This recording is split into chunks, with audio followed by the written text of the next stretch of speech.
இப்போ இப்படி பார்க்கும்பொழுது மக்களுக்கு ஒரு விதத்துல லாபம் அப்படின்னாலும், கண்டிப்பா அந்த நிறுவனங்களுக்கு ஒரு மிகப்பெரிய லாபம் இருக்கும். லாபம் இல்லாம யாரும் எந்த ஒரு பிசினஸையும் பண்ண மாட்டாங்க. ஆனா எனக்கு வந்து ஜிஎன்ஆர் உங்களுடைய இத எடுத்துக்கிட்டோம் அப்படின்னா, மக்கள் வந்து அடகு வைக்கிறாங்க இல்லையா?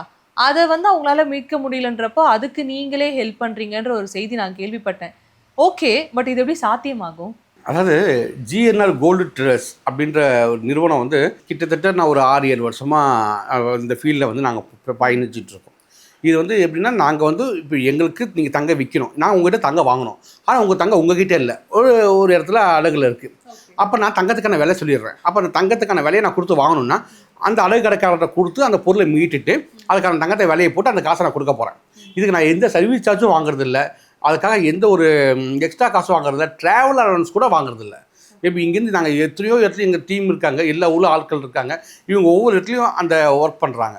ஆனால் யாருமே நாங்கள் போய் ஒரு நீங்கள் நான் இப்போ வந்துட்டு போனதுக்கு ஒரு 5000 கொடுங்க, நான் வந்து போன பெட்ரோல் காசு கொடுக்குறேன்னு நாங்கள் கேட்கறது கிடையாது. இப்போ எங்கள் டீமும் கேட்க மாட்டாங்க.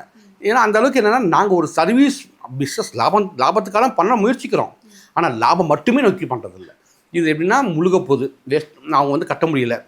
நாட்டு இன்றைக்கி வட்டி தங்க விலை ஏறுறதை பயன்படுத்துங்கன்னு சொல்கிறோம். தங்க விலை இறங்கிருச்சுன்னா அது கூட நீங்கள் பயன்படுத்த முடியாதுன்னு சொல்கிறோம். இதில் எத்தனையோ பேர் வந்து எங்கிட்ட ஃபீல் பண்ணதையும் நான் பார்த்துருக்கோம். எத்தனையோ பேர் வந்து நாங்கள் போட்டு பேலன்ஸ் காசு கொடுக்கும்போது அவங்க சந்தோஷத்தையும் பார்த்துருக்கோம். நாங்கள் கொடுக்கும்போது அவங்களுடைய அன்னைக்கு தேவை இருக்குது தெரியுமா, அது ரொம்ப பெருசு. அவங்களுடைய தேவை ரொம்ப ரொம்ப பெருசு. ஏன்னா திருப்பிடுன்ற நம்பிக்கையை காத்திருந்து கடைசியில் நம்பிக்கை அழிஞ்சு போச்சுன்ற சூழ்நிலையில் நாங்கள் கொடுக்குற அந்த காசு, அவங்க காசு தான், நாங்கள் காசுலாம் கொடுக்கல, அவங்க தங்கத்தை வாங்கிட்டு பேலன்ஸ் காசை அவங்ககிட்ட எக்ஸ்ட்ரா கொடுக்கும்போது அவங்களுக்கு உண்மையாகவே மனநிறைவும் சந்தோஷமும் ஜிஎன்ஆர் கோல்டு ட்ரேடர்ஸ் கொடுக்குறதுல நான் ரொம்பவும் பெருமைப்படுறேன்.